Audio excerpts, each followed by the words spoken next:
parents can do anything with, any obstacles can be overcome with the tools that you can get. And I'm honored to have you here. I'm so excited.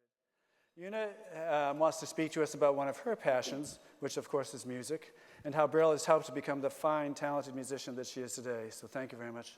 Thank you. So I'm really glad they showed that clip of me earlier, because there's no way I can embarrass myself any further. So I can pretty much say anything now. So good evening, ladies and gentlemen. I just wanted to start off my speech to promote Braille literacy by first talking about how much I hated Braille. So when I was younger and I had enough vision to read print books if they were super close to my face, I thought that only one thing about Braille, that Braille was different and I wanted to be the same. So I had to be so close to the page that my vision teacher, Paula Bress, would often say that if my nose were any bigger, I wouldn't be able to see the print because I can't press up my nose any more than I already did against those pages. But as the books got thicker and the fonts got smaller, I started to realize that I wasn't actually being the same as everyone else. Not only was I getting very attractive black ink stains on my nose, but I was also reading a lot slower than everyone else. I reluctantly started using Braille full-time in class. It was also around this time that my parents decided to get me piano lessons. My first piano teacher, Mrs. Papandreas, taught me pieces by ear, so she would play something and then I would copy her.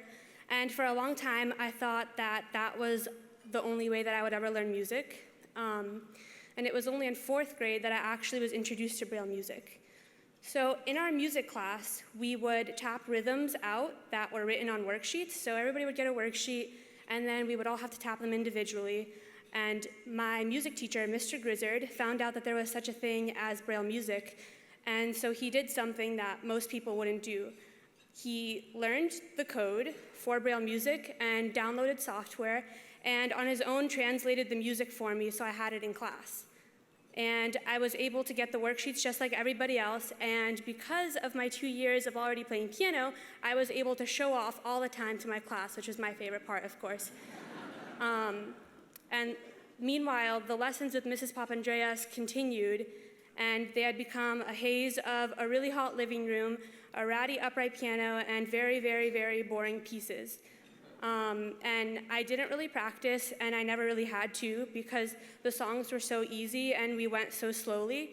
And it was because of this that piano never really held an interest for me. The biggest argument between me and my parents, especially my mom, was when I was allowed to quit piano. So constant point of contention in our family.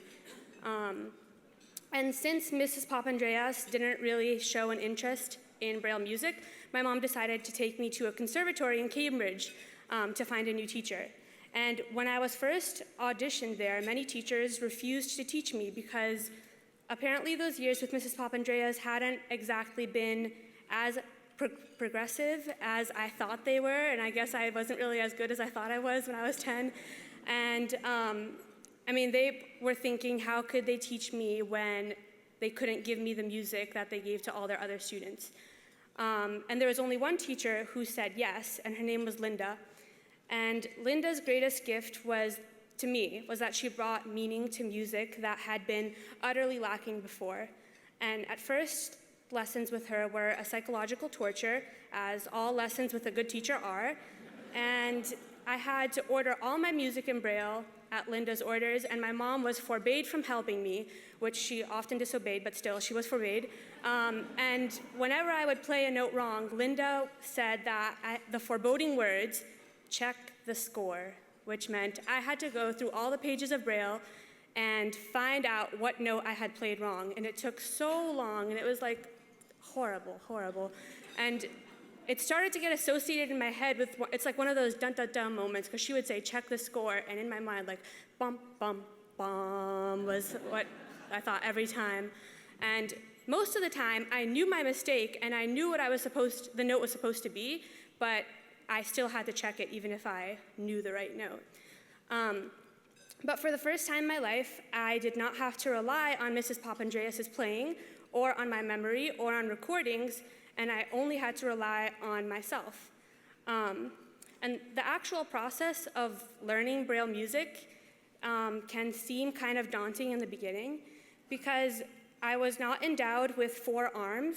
I can't read with 2 and play with 2 at the same time. So I have to do like the Braille music dance, which is I read with one hand, play with the other, and then read with the other, play with the other. So I memorize each hand separately, and then I have to put them together. So kind of cumbersome, it seemed in the beginning. Thank you.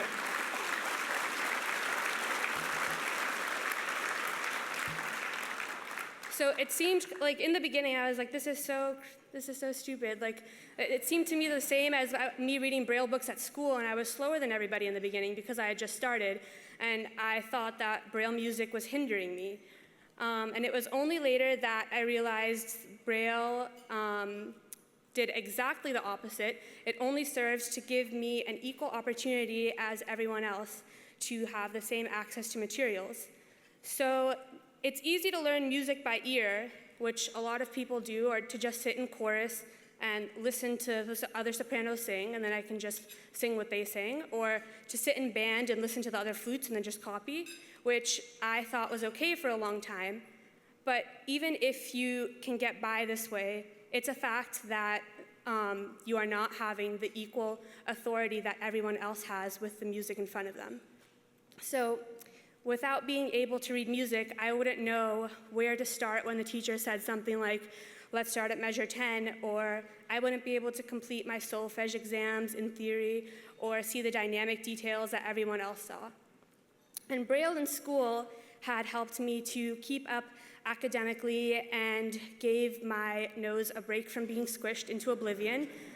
And the whole point of this rambling is that we all have a Mrs. Papandreas in our lives, and they hold us back, and they don't mean us badly, and they're definitely not malicious, but they simply don't know any better. And not many of us have a Mr. Grizzard who will practically learn a whole new language just so a 4th grader can tap along in class. And most people don't have a Linda who pushes you to go farther than you want to push yourself. And I know I'm going to regret this literally for the rest of my life, but not everyone has a mom who will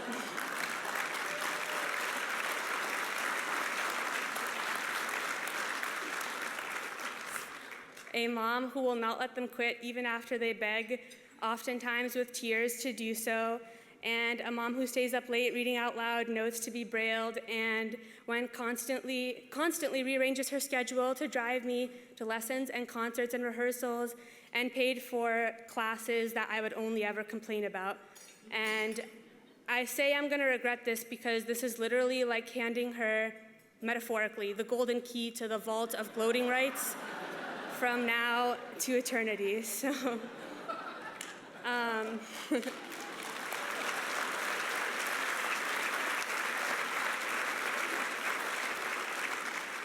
okay, so I had the good fortune of having a lot of really great people help me along the way, but even if you don't, the bottom line is that Braille is ultimately the deal breaker, and it made it possible for me to be just like everyone else, ironically, when I always thought it would make me different. Braille is truly a form of literacy that can't be substituted by anything else, and it is sometimes rough in the beginning, but all worthwhile things are. The point is, and please forgive my cliche, and I'm inwardly cringing, but Braille gave me something that no one else can ever take away from you, an education. So, and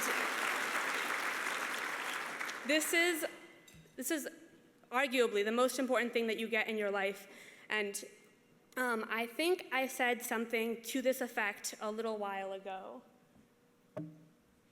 Is there anything you'd like to tell us or the people who give money so that we can have Braille books? I want to thank them because I don't think that without Braille I wouldn't